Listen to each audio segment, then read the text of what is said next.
Hello guys, this side Nikki और आप देख रहे हैं अपना YouTube channel IQ students point. So guys, next जो हमारा यूनिट है वो है हिंदी साहित्य के इतिहास रीतिकाल। रीतिकाल नाम विषयक विभिन्न मतों की समीक्षा, और उसमें हम आगे पढ़ेंगे रीतिबद्ध काव्य, रीति सिद्ध काव्य और रीति मुक्त काव्य। ठीक है, ये हमें अब समझने हैं किस तरीके से। बहुत शॉर्ट में आपको अच्छे तरीके से इसको समझाती हूँ। हम अपनी क्लास कंटिन्यू करते हैं। So let's start. उससे पहले मैं आपको इसमें बता दूं कि इसमें हम हिस्टोरिकल, सोशल, रिलीजियस और जो हमारा एक साहित्य को लेकर है, राइटिंग वाले का या पढ़ाई का, या फिर जो लोग लिख चुके हैं, जो बता चुके हैं, वो वाले पर्सपेक्टिव भी सारे पढ़ेंगे। रीतिकाल का नामकरण कैसे हुआ वो भी पढ़ेंगे। आचार्य रामचंद्र शुक्ल ने 17वीं शताब्दी से 19वीं शताब्दी तक कालखंड को रीतिकाल की संज्ञा दी है। बहुत इंपॉर्टेंट है, इसको आपको लिखना है अपने यूनिट में, अपने नोट्स में। ठीक है, कुछ छोटी छोटी चीज़ें होती हैं जिससे टीचर ये पता लगाता है कि आपको उसके बारे में नॉलेज है। ठीक है, इसके आगे उन्होंने बोला कि उनके अनुसार इस काल में रीति तत्व की प्रधानता को ध्यान में रखते हुए इसका नामकरण रीतिकाल किया गया।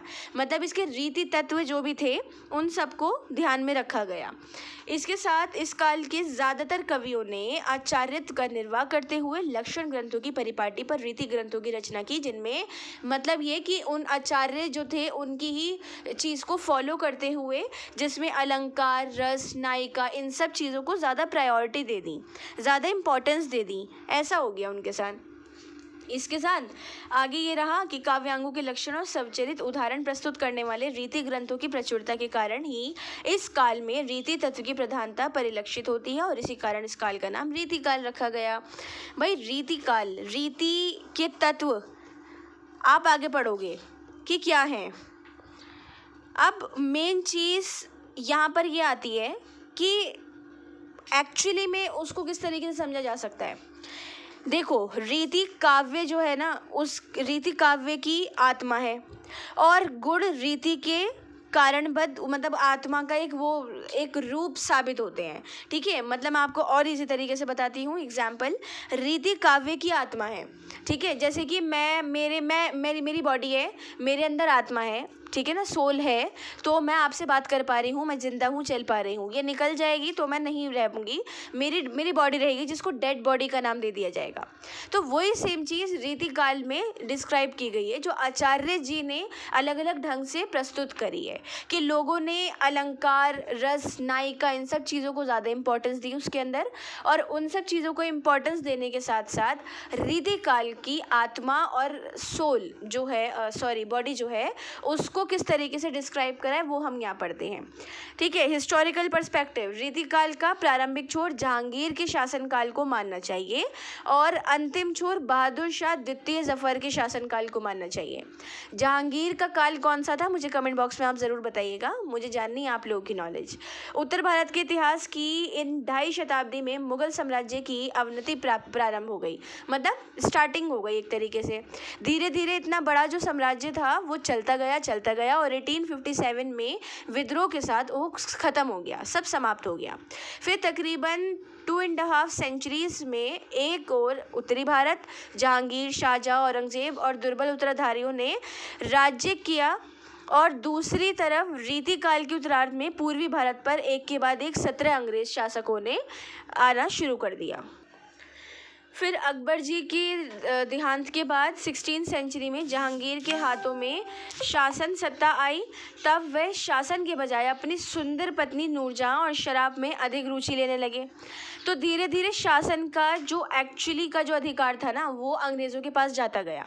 ठीक है, ये वाली चीज़ तो आपने कहीं ना कहीं बुक्स में भी पढ़ी होगी, कि आखिर में वो हुनूस दिल्ली दूरस्त वाली कहानी भी, बात भी आपने पढ़ी होगी। फिर ये सारी स्टोरी आप इसमें पढ़ो। ठीक है, ये क्योंकि बहुत कॉमन है, ये आपने कहीं ना कहीं लाइफ में पढ़ी है, सुनी है, नहीं तो ये बहुत गलत बात है, आपने फिर कुछ भी नहीं पढ़ा।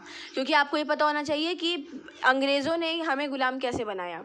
फिर उसके बाद की आपसी ईर्ष्या, ईर्ष्या होती है, जेलसी, ठीक है, लापरवाही बहुत ज़्यादा, और ये कि हाँ ठीक है हो जाएगा, ये है वो है, करते करते करते करते अंग्रेज़ों ने पूरी ही हुकूमत कर ली। इस तरीके से राजनीतिक उथल पुथल हो गई। भाई जो आखिर में बचे थे इनके बाद जब अंग्रेज़ आ गए थे ना, तो अंग्रेज़ों का भी इतना, क्योंकि अंग्रेज़ 16 सेंचुरी में आए थे और 1613 में एक्चुअली में हुकूमत उन्होंने कर ली थी यहाँ पर। इस बीच इन 13 साल ना मराठाओं ने राज करा। तो उस बीच में जो भी रहा कि हाँ वो भी कोशिश करते रहे कि नहीं ये चले जाए, पर अब तो भाई पैर तो जम ही चुके हैं, अब तो कुछ नहीं हो सकता। तो रीतिकालीन साहित्य के अधिकतर भाग का निर्माण भारतीय रियासत भरतपुर, जयपुर, मेवाड़, गढ़वाल, लखनऊ, प्रतापगढ़, चरखारी, पन्ना, पुंदी, नागपुर के शासकों के प्रसादों की 4 दीवारी में हुआ है।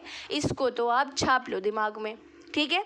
ये शासक जो थे बिल्कुल निडर वाले लोग, हालांकि सारे शासक निडर थे लेकिन ये कुछ ओवर ही निडर थे। एनवायरनमेंट का ये बहुत ज़्यादा ध्यान रखते थे और ये कोशिश करते थे कि किसी भी तरीके से ना हमारा एनवायरनमेंट ख़राब ना हो। महलों में बंद इन शासकों के समय यापन के लिए मनोरंजन की सामग्री जुटाना परम आवश्यक था। गवैयों, भांडों, चित्रकारों, इन सब के साथ सामंत के दरबार में कवियों को भी प्रश्रय मिला था, ठीक है। इन शासकों के लिए मनोरंजनों के साथ साथ कभी कभी कविता भी मनोरंजन का साधन बन जाती थी। कोई कविता, कहानी, वो भी एक मनोरंजन का एक एग्जाम्पल हो जाता था। दरबारों में हर छोटे छोटे पद को गाकर पढ़कर कैसे भी बताया जाता था, समझाया जाता था। मतलब ये है कि अब वो जो रीति काल वाली बात मैं आपको बोल रही हूँ ना, जो हम पढ़ रहे हैं एक्चुअली में, वो यहाँ पर शुरू हो चुकी है बात, ठीक है। इसके अलावा इस युग में महाराजा राज सिंह, शिवाजी, छत्रसाल, गुरु तेग बहादुर, गोविंद सिंह और राजपूत मराठाओं, बुंदेलों और गुरुओं ने मुगल साम्राज्य के विरुद्ध युद्ध किए, पर ऐसे आत्माभिमानी वीरों की संख्या बहुत ही रेयर थी, बहुत ही कम थी, ठीक है। इधर अकबर की नीति ने इस रंग को और ज़्यादा गहरा बना दिया था। भाई अकबर की नीति ने इस मतलब ये कि राजा राजपूत जो थे ना, वो बहुत ज़्यादा ध्यान रखते थे हर चीज़ का, स्पेशली अपनी जनता का। अब अकबर को आप कहीं भी पढ़ो, अकबर आपको एक ऐसा शासक दिखेगा हर जगह, न्याय का पुजारी, न्याय देने वाला और इक्वालिटी वाला, मतलब कि रिलीजियस इक्वालिटी बहुत रखते थे। तीर्थ यात्रा फ्री थी, हज यात्रा फ्री थी इनके टाइम पे, ठीक है। बहुत सारी चीज़ें थी जो अकबर ध्यान में रखते थे अपनी जनता के लिए। अपने आश्चर्यदाताओं की विलासिता को पुष्ट करने वाले रीति कवियों और उसके अलावा कवियों का एक दूसरा वर्ग था जो रीति की छाप लेकर रीति मुक्त रहा, ठीक है। भाई देखो अब ऐसा है कि मुझे एक नाम मिल गया सूफ़ी या भक्ति, मैं किस चीज़ को मानना चाहूँ वो मेरे पे डिपेंड करता है, क्योंकि कबीर की परवरिश तो मुस्लिम घराने में हुई, फिर भी कबीर हिंदू कैसे रहे, वो भक्ति में ही कैसे गए, वो तो सूफ़ी बन सकते थे ना, नहीं बने। वैसे ही रहीम जो थे मुस्लिम थे, उनकी परवरिश हिंदू घराने में हुई थी और वो भक्ति में उनका नाम रखा जाता है, वो भक्त थे और कृष्ण के भक्त थे। तो ये अपना अपना पर्सपेक्टिव रहा लोगों का, सेम वही यहाँ पर भी रहा। इसी किस तरीके से इन्होंने यहाँ बोला कि रीति काल में श्रृंगार रस संबंधी रचनाओं का प्रमुख कारण उत्तर भारत के सभी रियासती राजाओं की विलासप्रियता थी। भाई ये लोग जो थे ये सब लोग बहुत इम्पोर्टेंट थे, बहुत ही ज़्यादा, ठीक है। मतलब ये कि सब चीज़ें उथल पुथल हो गई, सब ख़त्म हो गई, सब इस तरीके से रखा गया, ठीक है। अब आ जाती हैं हमारी सामाजिक परिस्थितियाँ। तो सामाजिक परिस्थितियों में जो समाज था वो 2 वर्ग में बटा हुआ था, शासक में और शासित में। बादशाह से लेकर उनके आश्चर्य कर्मचारी जितने थे वो एक वर्ग में आते थे, ठीक है। इनके पास सुख सुविधा का काम देखना, शासित जनता के सुख दुख को समझने का काम करते थे, उनकी जो प्रॉब्लम्स थी वो दूर करने का काम करते थे। मेन सारी ये चीज़ें थी। जनता शासन तंत्र के तले कुचलती जा रही थी, क्योंकि शासक जो थे, अब भाई यहाँ पर अगर हम देखें थोड़ा सा आगे का टाइम आ गया ना, तो अंग्रेज़ तो मतलब ऑब्वियसली थे ही थे, तो उनको किस तरीके से समझा जाए। अब क्या कैसा हुआ, अब अगर उनकी मेंटालिटी इतनी अच्छी थी तो वो भारत को गुलाम थोड़ी बनाते, वो अपना अपना करते, यहाँ से लेते जो भी उन्हें लेना था वो लेके चलते बनते, पर नहीं, उन्होंने 16 सेंचुरी से 19 सेंचुरी तक हुकूमत करी यहाँ पर। तो ये वाली चीज़ है, ठीक है। अब जनता केंद्र और रियासतों के दोहरे जन विरोधी शासन तंत्र के नीचे पिस रही थी। अब भाई एक ये था कि जी मैं तो शासक हूँ, मैं तो राजा हूँ, मतलब रानी हूँ सॉरी, और मैं हैंडल कर रही हूँ सारी चीज़ें। मैंने अपने अंडर में लोग कर दिए कि आप ये देखो वो देखो वो देखो। अब भाई वो लोग तो मुझे रिपोर्ट ला के सही दिखा रहे हैं, अब वो नीचे जनता के साथ क्या व्यवहार कर रहे हैं वो मुझे नहीं पता, पर उसको पता करने की जिम्मेदारी मेरी है ना, तो वो मैंने पता करना बहुत ज़रूरी है। उससे मैं जनता से बात करूँगी तो मुझे पता लगेगा। तो रीति काल के ये कुछ रीतिबद्ध कवि थे जो जनता के कष्टों को समझकर लिखा करते थे, समझा करते थे और बताया करते थे। ठीक है, वो अब आ जाती हैं धार्मिक परिस्थितियाँ, मतलब वो सामाजिक वाली प्रॉब्लम्स को बताते थे। धार्मिक परिस्थितियों में भक्ति काल में सगुण भक्ति का विशेष प्रचार हुआ। राम लोक रक्षक के रूप में पूजे गए और कृष्ण का लोकरंजक रूप सार्वजनिक प्रिय रहे। भाई राम और कृष्ण ही थे, ये दो ही थे जो लोग इनको पूछते थे, लोग इन्हीं को ही पूछते थे। भक्ति वाले जितने लोग थे वो भी इन्हीं को ही मानते थे। ठीक है, इसके अलावा अब बात आ जाती है कि यहाँ पर किस तरीके से एक धार्मिक पर्सपेक्टिव रखा गया। वो ऐसे रखा गया कि लोगों ने रीति काल में अपने अपने अकॉर्डिंग भगवान को डिवाइड कर लिया।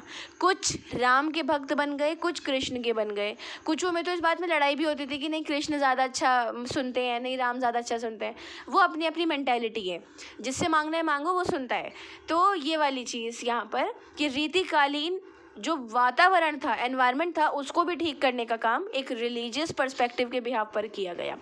साहित्यिक परिस्थितियाँ, रीतिकाल के काव्य शास्त्र और श्रृंगारपूर्ण काव्य का विपुल सर्जन आकस्मिक रूप से नहीं हुआ। मतलब ये कि एक अकेडमी वाला, एक पढ़ा लिखा वाला ना जो चीज़ आती है वो उस तरीके से नहीं हो पाया। भाई देखो, लोग भगवान में ज़्यादा बिलीव रखते थे। ठीक है, जो करेगा भगवान करेगा। मुझे बीमारी हुई तो वो भगवान देखेगा। डॉक्टर बना है ना हल, डॉक्टर से दवाई क्यों नहीं, नहीं नहीं भगवान ही करेगा, उसने बीमारी दी है वही ख़त्म करेगा। लोगों की मेंटालिटी वो थी उस टाइम तक। तो एक साहित्यिक परिस्थितियाँ जो थी वो बनी ही नहीं उस टाइम पर। लोगों में पढ़ाई लिखाई नहीं हो पाई, नहीं वो इतना ध्यान दे पाए उस पर।